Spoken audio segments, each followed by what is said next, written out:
Mukunda jewellers లో కళ్యాణం గమనీయం sale 1,00,000 కొనుగోలుపై 10 గ్రాముల వెండి ఉచితం.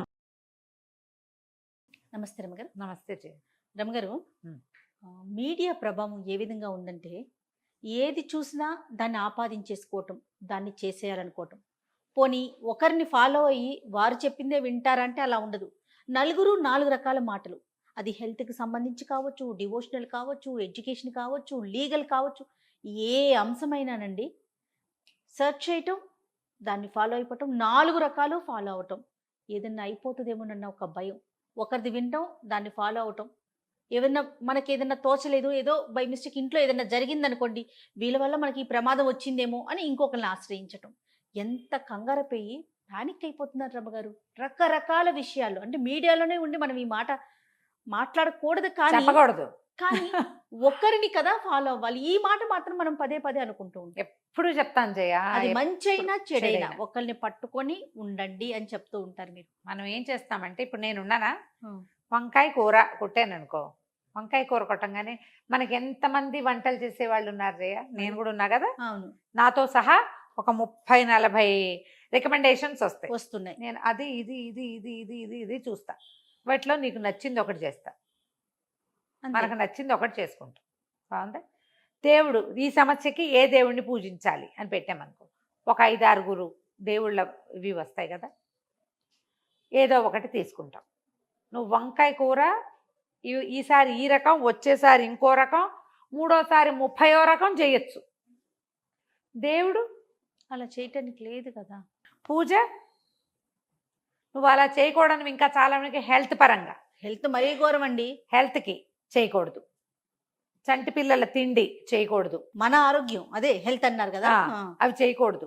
కొన్ని అస్సలు చేయకూడనివి ఉంటాయి. ఆధ్యాత్మిక వ్యవహారాల్లో కూడా జయ ఎక్కువ భయానికి లోనైపోతారు. అవునండి. భయము భక్తి అంటామా, 2 పాయింట్లు. భయం భక్తి పక్క పక్కనే ఉంటాయి. ఎలా ఉంటుందంటే, ఇప్పుడు నిన్న వారాహి నవరాత్రులు వచ్చినాయి. అవును, వారాహి మనం చెప్పాం వివరంగానే. అందరూ చెయ్యరు, కొంతమంది చేసుకుంటారు.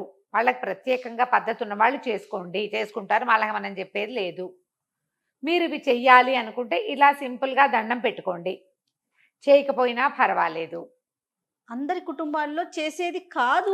తర్వాత మీరు ఏదైనా చెయ్యాలంటే మీ ఇంట్లో పెద్దవాళ్ళని అడగండి, మీ ఇంటి పురోహితుడిని అడగండి. మీకు ఇది ఉంటేనే చెయ్యండి, అనవసరంగా కాంప్లికేటెడ్ చేసుకోకండి చెప్పారు.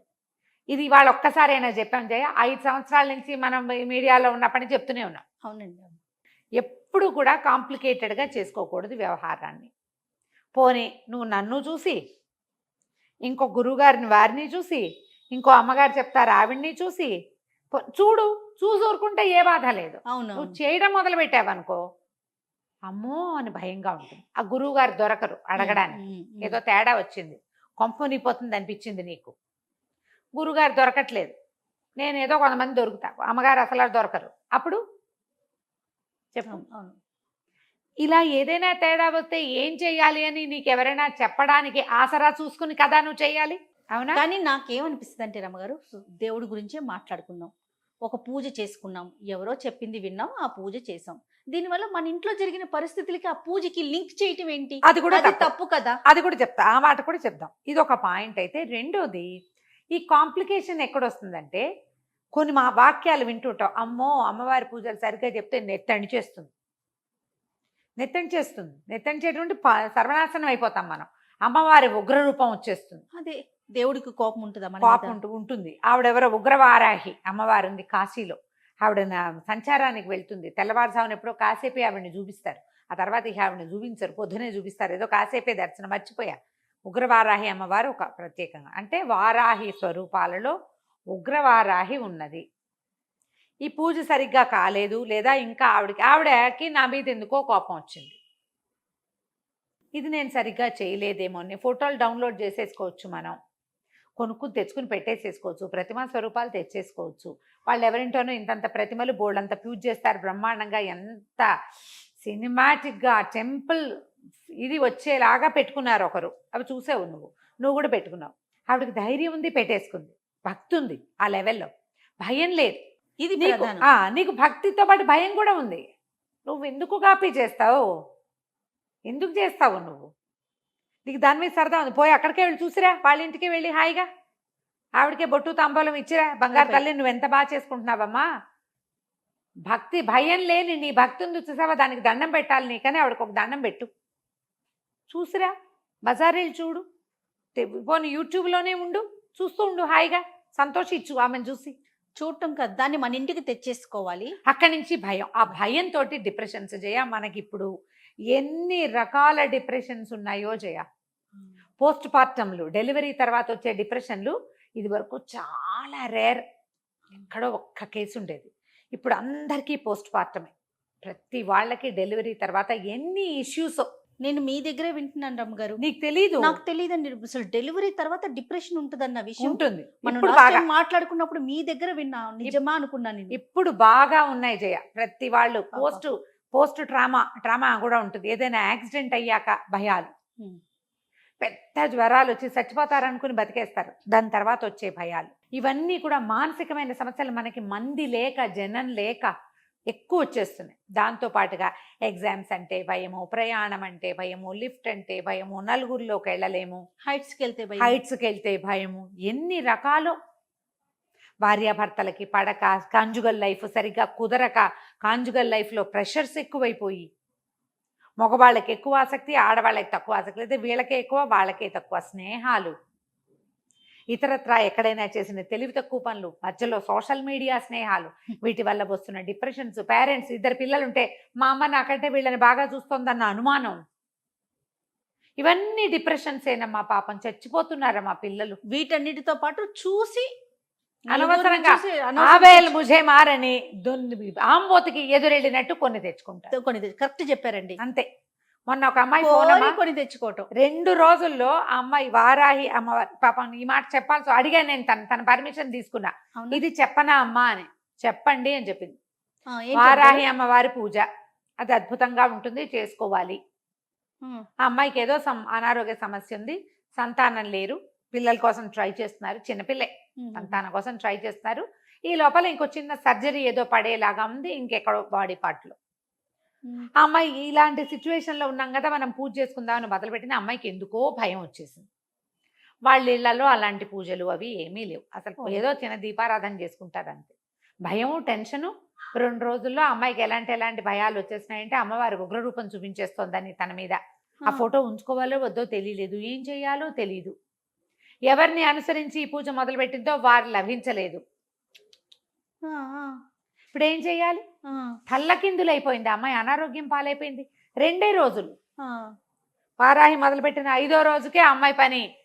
అయ్యో, భయం భయం భయం భయం, కాళ్ళు చేతులు వణికిపోవటం, టెన్షన్ వచ్చేయటం, ఏడుపు గొంతు. ఇప్పుడు ఏం చేయి? వాళ్ళ కారులో ఎక్కడికో గుళ్ళకి వెళ్ళిపోతున్నారు, ఆవిడకి చక్రంలాగా కనపడిందట. ఏదో కనిపించింది చక్రం, అది అమ్మవారి ఆయుధం, అది నా మీదకి వేసింది అని భావించేసింది ఆ పాప. అంత డిప్రెషన్ లోకి వెళ్ళిపోయి, భయానికి భయం అమ్మా. అందరు అవుతారా అని అడుగుతావు నువ్వు. అందరు గారు, కొంతమంది అవుతారు, కొంతమందికి భయంగా ఉంటుంది. ఈ సంతోష్ మాత పూజలు అవి చేస్తారా, పులుపు తగిలిందేమోనని టెన్షన్తో చచ్చిపోతారు. జయ, పులుపు తినకూడదు, చేత్తో ముట్టుకోకూడదని లేదు అక్కడ. ఒకవేళ పొరపాటున తగులుతుందేమోనన్న అనుమానంతో డిప్రెషన్లోకి వెళ్ళిపోతున్నారమ్మా. భయంతో డిప్రెషన్ వచ్చేస్తుందా రమ్మగారు? వచ్చేస్తుంది. ఇలా కాంప్లికేటెడ్గా చేసుకోవద్దమ్మా.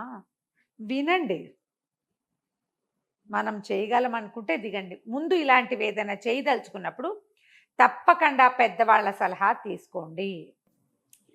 మీరు ఏదైనా ఒకటి చేయదలుచుకున్నప్పుడు, శుభకార్యం, ఆధ్యాత్మిక ప్రగతికి సంబంధించింది, మీ ఆధ్యాత్మిక గురువు మీకు అందుబాటులో ఉండాలి, లేదా మంచి క్లారిటీ తోటి చెప్పేవాళ్ళు కావాలి.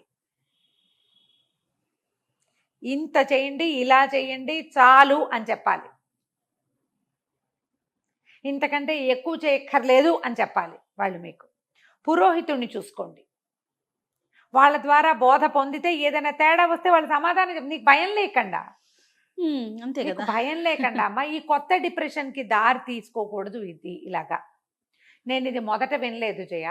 ఎంతమంది నాకు ఇన్స్టాలో కానీ మెసెంజర్లో కానీ అది చేసాము, ఇలా అయ్యింది, అలా అవుతుందంటారా, అదంటారా, ఇదంటారా, ఈ పూజ చేయొచ్చా, 7 వారాలు వ్రతం చేసేటప్పుడు అదేదో చెయ్యొచ్చా, ఇలా అవుతుందా, ఈరోజు నాకు పీరియడ్స్, నేను ఇప్పుడు చేయొచ్చా చేయకూడదా, పీరియడ్ వచ్చేసింది మానేస్తే మళ్ళీ మొదటి నుంచి మొదలు పెట్టాలి.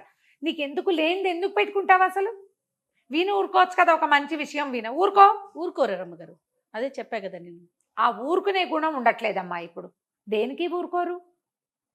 దేనికి ఊరుకోరమ్మా.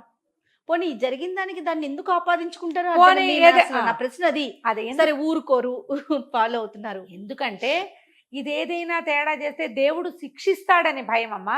భగవంతుడు శిక్షించడు. నువ్వు తప్పు చేస్తే శిక్షిస్తాడు, తెలిసి తప్పు చేస్తే. పొరపాటుకైతే ఏమి చెయ్యడమ్మా, మనకు ఆ శ్లోకాల్లో చెప్తారు, శ్లోకాల్లో ఉంటాయి. ఏదైనా తప్పు జరిగితే నన్ను క్షమించు అని చివరి శ్లోకం ఉంటుంది. మొదట మనం దేవుణ్ణి తలుచుకునేటప్పుడు కూడా అపవిత్ర పవిత్రో వా సర్వావస్థాంగతోపివా యస్మరే పుండరీకాక్షం సబాహ్యాభ్యంతర శుచి. ఇది శ్లోకం. అపవిత్రుడైనా పవిత్రుడైనా సర్వావస్థాంగతోపివా, ఎలాంటి పరిస్థితుల్లో ఉన్నా పుండరీకాక్షుణ్ణి ఎవడైతే స్మరిస్తాడో వాడు బాహ్యాభ్యంతర శుచిగా మారిపోతాడు. బయట ఉన్న వాతావరణము శుచైపోతుంది, లోపల వాతావరణము శుచైపోతుంది బయటికి. పుండరీకాక్ష పుండరీకాక్ష అని 2 సార్లు చెప్పుకో ఈ శ్లోకం తలుచుకుని. అయిందా? మళ్ళీ మనం విష్ణు సహస్రనామం చదివాక ఏం చేద్దాం? యదక్షర పద భ్రష్టం మాత్రాహీనం చ యద్భవేత్ తత్సర్వం క్షమితాం దేవ నారాయణ నమోస్తుతే చెప్పుకుంటాం. అవునండి. ఎక్కడైనా అక్షర భ్రష్టం జరిగిన, మాత్రాహీనం జరిగిన, పూజ చేసేటప్పుడు కూడా అపరాధ సహస్రాణి క్రియంతే అహర్నిశమ్మయ దాసోయమితి మామత్వ క్షమస్వ పరమేశ్వర. అపరాధ సహస్రాలు 100 చేస్తా నేను, సహస్రాలు 1000. అహర్నిశములు నా వల్ల తప్పులు జరుగుతాయి ప్రభు, నన్ను క్షమించు. ఇది చెప్పుకుని ముందుకెళ్ళండి. అది చెప్పుకున్నా నీకు ధైర్యం కలిగితే చేయకు, మానేసి. గొడవ లేదు అసలు. కొత్త డిప్రెషన్ తెచ్చుకోకు, శుభ్రంగా సింపుల్గా. అందుకే కదా లలితా సహస్రం తప్పులు చదువుతాను భయం ఉంటే శ్రీమాత్రేన మా చెప్పుకోండి అమ్మా అని చెప్పు. అవును. ఈ కొత్త సమస్యలు కొని తెచ్చుకోవద్దు. ఏదో కొత్త పూజ చేస్తే మనకు బ్రహ్మాండం పగిలిపోతుందని భావించకండి. మీరు నిత్యం చేసే పూజని భక్తి శ్రద్ధలతోటి చేయండి, నియమానుసారం చేయండి. మీ ఇంట్లో ఉన్న విధానాలు వదిలేయకుండా పట్టుకోండి. పెద్దవాళ్ళని గౌరవించండి. మీకు రావాల్సింది, మీకు కావాల్సింది రాకపోయినా రావాల్సింది ఖచ్చితంగా తప్పకుండా వస్తుందమ్మా. ఈ కొత్త వ్యాధులు కొని తెచ్చుకోకండి. ఈ వీడియో తాలూకు పూర్తి సారాంశం ఇదే. అంతే. అనవసరంగా భయానికి లోనై, భక్తితోటి భయానికి లోనైపోయి మానసిక సమస్యలు కొని తెచ్చుకోవద్దు. అలానే రమ్మగారు, తప్పకుండా. నమస్తే. నమస్తే.